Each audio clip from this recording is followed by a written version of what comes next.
They were looking for Ramirez, no Rodriguez. So it was like a mess. So they picked up Rodriguez and not Ramirez. Like, oh no, we got it wrong. And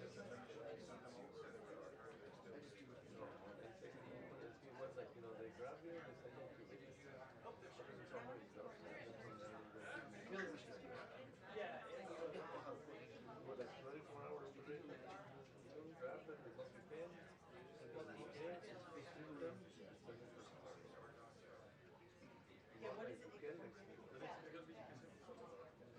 अच्छा कब रात रात को भेजूं चलेगा मेरे पास देखना पड़ेगा मेरे को कितना है हाँ मिल गई ना मेरी ना चलो ठीक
afternoon, everybody.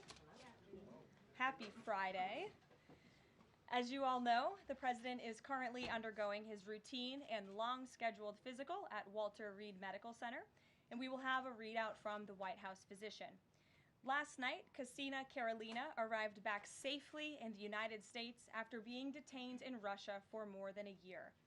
Since Inauguration Day, President Trump and his team have secured the release of more than 40 detained Americans abroad.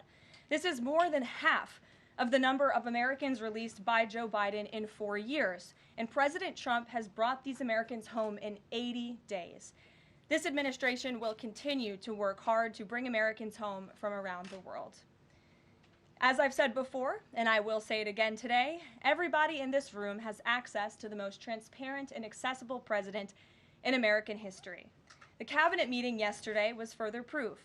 President Trump asked each secretary to provide an update to all of you in the media on the critical work they are doing at their respective agencies to deliver on his agenda. And according to new reporting from the Washington Times, who I believe is in this room today, President Trump answered nearly 100 questions from the press, all of you, during his first 3 open press cabinet meetings this year. That's nearly 20 times the number answered by Joe Biden in cabinet meetings during his entire 4 years in office. In more excellent economic news that was released yesterday, the Consumer Price Index report showed inflation fell to 2.4% in March, smashing expectations for the second straight month in a row. This marked the first drop in consumer prices dating all the way back to the COVID pandemic. Prescription drug prices saw the largest monthly decline on record. Prices for airfare, used vehicles, and car insurance all decreased as well. And energy prices fell 2.4% in March, driven by plummeting gas prices around the country. Also yesterday, House Republicans answered President Trump's call to move forward the budget resolution and officially set the stage for the passage of one big, beautiful bill. The American economy will boom after this bill is passed and the rest of the president's pro-growth agenda goes into effect. The largest tax cuts and deregulation in history, coupled with our energy industry unleashed and renegotiated trade agreements that put America first, are the ultimate formula to usher in the golden age of America. On that note, more than 75 countries have now reached out to the Trump administration, eager to address the trade issues that have exploited America and hurt our workers in the process. The phones have been ringing off the hook to make deals, and these countries wisely heeded President Trump's warning not to retaliate, and as a result, they were rewarded with a 90-day pause and substantially lower reciprocal tariff rates during this period so potential solutions can be achieved. Past presidents just willingly accepted the failed status quo on trade that ripped off our workers and our companies. But that's not who this president is. He creates his own leverage and negotiates deals better than anyone else who has sat in the Oval Office before him. And that process is currently underway. On another matter, the deadline for registration under the Alien Registration Act is today. All foreign nationals present in the United States longer than 30 days must register with the federal government. Failure to comply with this is a crime, punishable by fines, imprisonment, or both. As President Trump and Secretary Noem have both said, if you register and you leave now, you choose to self-deport. You may have the opportunity to return later legally. But if not, you will be arrested, fined, deported, never to return to our country again. The Trump administration will continue to enforce our nation's immigration laws. We will not pick and choose which laws to enforce. We must know who is in our country for the safety and the security of our homeland and for all American citizens. I also have a note from the First Lady to share with you on this Friday. On Tuesday this week, First Lady Melania Trump celebrated the advancement of the Take It Down Act in the House Energy and Commerce Committee. The important legislation passed the committee with bipartisan support, and as you may remember, the President talked about this bill in his address to a joint session of Congress last month. The First Lady remains dedicated to her championing child well-being, ensuring that every young person can thrive, and of course, championing her Be Best agenda. We urge Congress to swiftly pass this important legislation. Here in our new media seat today, we have Jordan Berman. Jordan is a social media content creator and influencer and a lawyer who grew up following breaking down the news from a neutral perspective. Jordan is the host of her own podcast called Unbiased Politics, where she dissects the top stories from the week from a legal perspective. Jordan focuses on bringing back real journalism from a nonpartisan perspective and has mastered explaining complex legal decisions to a mass audience in the short-form context. Her two biggest platforms are TikTok and Instagram, where she has roughly 500,000 followers on each. With that, please kick us off, Jordan. Thank you. As you know, yesterday the House passed the SAVE Act, and many married women, soon-to-be married women, are concerned that the new voter ID requirements may inhibit their access to the polls. What assurances can you give women voters in America to ease their concerns? Sure. Well, the SAVE Act, as you mentioned, was passed by the House yesterday. This is the Safeguard American Voter Eligibility Act. I believe I'm getting that correct. And this act is a common sense measure. It would require proof of citizenship for voting in our elections. The Democrats have been fear-mongering about this bill, have been saying that married women, if their name has changed, they didn't change it on their identification, would not be able to vote. That is complete fallacy. There are outlined in the bill about how to avoid that. The president very much supports a common sense solution to ensuring that only citizens can engage in our elections. This is critical to improving the integrity of our elections and also the trust that American citizens need to have in our electoral process. So the president supports this bill, and that is a myth that has been proven wrong by the text of this bill, and I believe some of the co-sponsors of the bill have been very vocal in addressing that, and certainly I myself, as a married woman, would not stand before this podium if the president did not support such a common sense measure. Thank you. For my next question, I actually want to give a voice to the American people. I sourced the question from one of my listeners. Her name is Bryn. She is from Oregon. And she asked, what, if any, plans do you have, the administration, for the money that will be generated by tariffs imposed on foreign goods? How will the administration facilitate the development of American industries when many critical components, labor, parts, etc., are much cheaper and more feasible from foreign entities? It's a great question from your listener, and I want to thank her for submitting it to you to ask. That's the part of the new media seat is so that everyday Americans across the country have a voice in this room. So thank you again for being here. Thanks for the question. The president's point about his trade and tariff agenda is to bolster our manufacturing industries here in our country, to bring down the cost of living here in our country, and to ensure that we are maintaining critical supply chains here in America. We cannot be dependent on countries like China if we want this country to be strong and wealthy. So the president wants to restore wealth to America by shoring up these jobs here at home, which will result in good paying jobs and higher wages for the American public. And so Americans should trust in that process. He effectively implemented tariffs in his first term while driving down the cost of living in this country, and that's what he's focused on doing again. Thank you. As a follow-up question, could I just ask, are there any specific ideas that the administration has as to what that revenue, specific tariff revenue, will be used for? Yes, to the heart of your question, the president has spoke about the trillions of dollars that he expects in revenue from tariffs and how we can use it to pay down our debt and to ensure that we are no longer faced with a crippling national debt in the trillions that is going to bankrupt our nation for future generations. So that money coming back home will make America in the green rather than in the red, which any small business owner across the country, I believe, can appreciate. Thank you so much. Thank you. Kelly. Hey. Tomorrow there will be negotiations between the United States and Iran in right. Oman. What are the president's chief goals for that, and is he satisfied with how Iran is responding to this? They don't want direct face-to-face negotiations, instead sort of old-school shuttle diplomacy where they're in separate rooms and messages are passed back and forth. So is the president comfortable with the arrangement there, and what is the chief objective? Well, I have spoken to both the president and also his national security team who will be engaged in these discussions. These will be direct talks with the Iranians, and I want to make that very clear. I also spoke to the president just last night about his goal when it comes to Iran, and he has reiterated repeatedly to all of you publicly and also privately to his team here at the White House, his ultimate goal and the ultimate objective is to ensure that Iran can never obtain a nuclear weapon. The president believes in diplomacy, direct talks, talking directly in the same room in order to achieve that goal. But he's made it very clear to the Iranians, and his national security team will as well, that all options are on the table, and Iran has a choice to make. You can agree to President Trump's demand, or there will be all hell to pay. And that's how the president feels. He feels very strongly about it. And can you update us on Mr. Witkoff in Russia and what's happening with direct communications with Vladimir Putin? I can confirm that Mr. Witkoff is in Russia to have direct communications with the Kremlin and with Vladimir Putin. This is another step in the negotiating process towards a ceasefire and an ultimate peace deal in Russia and Ukraine. As these negotiations are ongoing, I obviously will not get ahead of the president or his team, but I think the president has been quite clear that he's been continually frustrated with both sides of this conflict, and he wants to see this fighting end. He wants the war to end.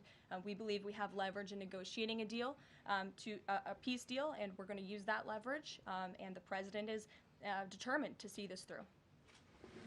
Sure. Thanks, Caroline.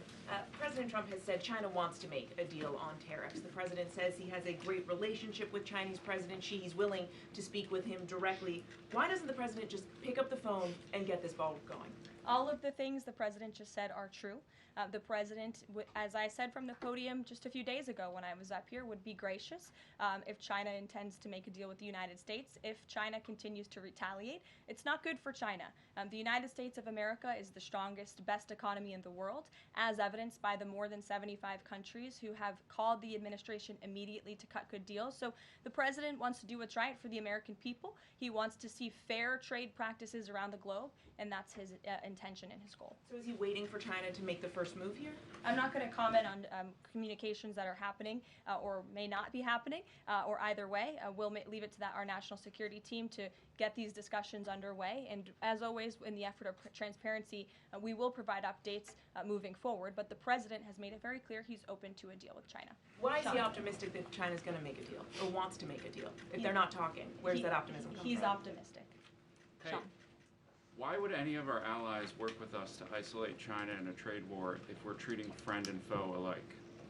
You'll have to talk to our allies who are reaching out to us. The phones are ringing off of the hooks. They've made it very clear they need the United States of America. They need our markets. They need our consumer base. You saw Prime Minister Benjamin Netanyahu in the Oval Office with the president saying that he was going to bring down all of their monetary tariffs and their non-monetary tariff trade barriers as well. We've heard from South Korea. We've heard from Japan. The president has spoken to Vietnam. We have Italy coming to the White House next week. There's a reason for that, Sean, and it's because they need the United States of America and our business model and our markets to survive, and the president is using that leverage to our advantage. Michael. Hey, thank you, Caroline. Two-part question on China. Beijing says it will simply ignore any further tariff escalations from the U.S. Does President Trump see this as China backing down? And as a follow-up to that, what do you say to people like Shark Tank's Kevin O'Leary who say, you guys simply haven't tariffed China enough? Look, the tariff rate on China remains where it was yesterday, at the 145% level. The president made it very clear when the United States is punched, he will punch back harder, and he hopes to make a deal that benefits the American worker and our companies that have been ripped off for far too long, and he's finally taking bold and courageous action to do that. You know, taking on China is, in the terms of trade and tariffs, is something that both Democrats and Republicans alike have spoken about for decades. President Trump is finally doing it. Caroline, real quick, the president of El Salvador is coming to the White House on Monday. Does President Trump want him to bring Kilmar Abrego Garcia with him? The Supreme Court made their ruling last night very clear that it's the administration's responsibility to facilitate the return, not to effectuate the return. I believe the Department of Justice just filed another brief in the lower court. I would defer you to that for any updates. But as you mentioned, President Bukele will be here at the White House on Monday to talk about the cooperation that is at an all-time high. And we very much appreciate President Bukele and El Salvador's cooperation and the repatriation of El Salvadorian gang members who the previous administration allowed to infiltrate our country. Sure. Thank you very much, Caroline. The president spoke quite highly of the great relationship that he has with the Turkish president. We know that the president might be heading off to the Middle East very soon. Is he planning to meet with the Turkish president, either here in the White House or in Turkey? Any plans? I don't have any details about the president's overseas trip other than to say he was surely going to Saudi Arabia. There could be more countries as part of that trip. We're working on the details, and as I've said repeatedly, we will provide the details of that trip as soon as possible. A trip to Turkey, or his invitation to the Turkish president, is under consideration? I'm not going to comment on the details of the trip, but once they're confirmed, I will certainly let you all know. Yes, Stephen. Thank you, Caroline. I'd like to ask you about presidential health and also about tariffs. On presidential health, are there plans for the president's physician to come here and take our questions? And also, President Trump repeatedly makes remarks about the former president's health. Is he considering using his executive powers to bring any greater transparency there?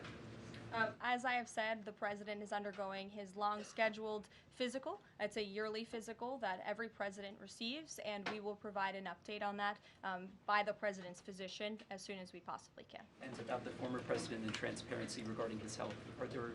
Well, I can tell you there was certainly a lack of transparency from the former president, from the entire former administration, and frankly, a lot of people in this room when it came to the health and the competence of the former president of the United States, Joe Biden. There was one of the greatest cover-ups and frankly political scandals this nation has ever seen. It's been unraveled in some recent books that are being written by journalists who engaged in that cover-up and scandal, which is quite ironic. But this president is clearly committed to transparency. You in this room see him and hear from him on a daily basis. You in this room know from covering him, it's hard to keep up with him. He is a machine working around the clock every single day. And the physician, after today's physical, will provide an update on the report in the effort of transparency. If I could ask about tariffs, there have been big swings this week in the Treasury bond yields. There's a theory that it might be because of China dumping these as leverage, driving up costs for U.S. loans like mortgages. Does the White House have evidence that this is in fact a result of Chinese dumping, and if so, is there a message on that? Not to my knowledge, but I would check in with the Treasury Department on that. I can tell you I know our Secretary of Treasury, Scott Bessent, is keeping a very close eye on the bond market. He spoke about it at the White House this week, and I know he's keeping his eyes on it day to day. Ed. Thanks. Thank you, Caroline. So the administration, I have an administration source who's telling me that we're weeks away from the first deal with the country over tariffs. Where is the administration? How soon can we see that? And what country is that first one? I won't reveal or get ahead of our trade team as these negotiations are obviously ongoing, but I can tell you very good progress has been made. Jameson Greer was on television this morning, and I spoke to him, and he confirmed that more than 15 offers are already on the table, which is remarkable in just a mere matter of days. And as I said earlier, we've heard from more than 75 countries around the world. This is a team effort. The president has a team of great, brilliant advisors who have been with him every step of the way, and all of them will be divvying up the workload. And I just want to give the president and his trade team credit for taking this on. This is a massive undertaking. There's no doubt about it. We take it very seriously. The president is determined to renegotiate global trade on behalf of American workers. And again, you've seen people on both sides of the aisles calling for this for years, but I think no other president lacked the courage or maybe the work ethic or the stamina to take on such a task. And I know there were some questions about the president's delayed departure earlier to Walter Reed. I'd like to address it was because he's working on this very issue, so he was running a bit behind this morning. On the 90-day pause, what would the president need to see in order to extend that 90-day pause for countries on tariffs? Well, I think the president addressed this yesterday when he said he's hoping that there will be good deals made before the 90 days is up, and we will cut those deals as soon as we possibly can, country by country, tailor-made deals for each and every country as they all propose unique challenges and unique assets to each country, advantages rather, and when that 90-day mark hits, the president will make that decision then. One more, if I could, on a different subject. So a bird earlier attacked my colleague Peter Doocy doing a live shot at I'm the wondering White if House. that's why Peter is absent from his seat. Is he doing okay? He's recovering. Has anyone checked on him? He's recovering. Is anyone looking into that incident? I could check in with GSA to see if anybody here is looking into it. I also understand there was a mouse in the briefing room earlier today, so I'm hoping somebody checked in on that, as I'm hoping it doesn't run up here and distract me. That would be a good way for all of you to distract me, actually, have a mouse come run up here. So I'll get an answer for you on that, out of respect for our good friend Peter. Jeff? Why is American consumer confidence so low? Look, I think there's a great optimism in this economy, great optimism for the American people, a lot of reason for people to feel optimistic. The president is, as I just said, trying to renegotiate the global trade agenda that has ripped off the American people for far too long. As he said, this is going to be a period of transition. He wants consumers to trust in him, and they should trust in him. Look at what he did in his first term. And I just want to reiterate all of the reasons to be confident since you asked, Jeff. For those watching at home, yesterday the CPI report, inflation declined massively. Consumer prices are dropping for the first time in years. Energy prices are down. In fact, oil prices are down 20% since this president took office. Wholesale prices fell again. There have been trillions of dollars in investments into this country. Every day the president is signing executive orders to cut regulation, especially when it comes to Environmental Protection Agency, our energy industry. That's going to unleash the economic boom in this country that we saw in the president's first term. So trust in President Trump. He knows what he's doing. This is a proven economic formula. What is he asking of Americans at this time? He talked about transition costs, transition problems. Is he asking something specific for Americans to do? No, I think the president is asking for Americans trust in Trump, as I just said, trust in his economic agenda and formula. It's a proven formula that works. And by the way, clearly the American people do in fact trust him because they did just overwhelmingly elect him to this office. Jennifer.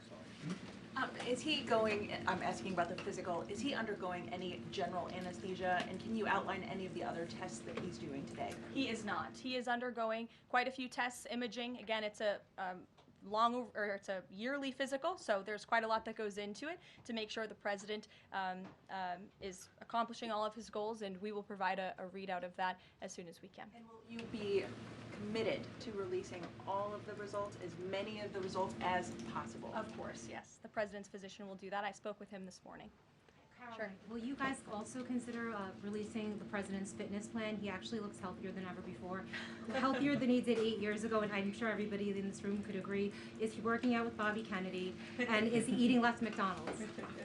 I can confirm the president is in very good shape, as you see, on a near daily basis here. And in that vein, thank God it's Friday. It's been a very long and busy week here at the White House. We will see you all on Monday, and we will release the results of that report as soon as we can. Have a great weekend, everybody. Thank you. Have a great week.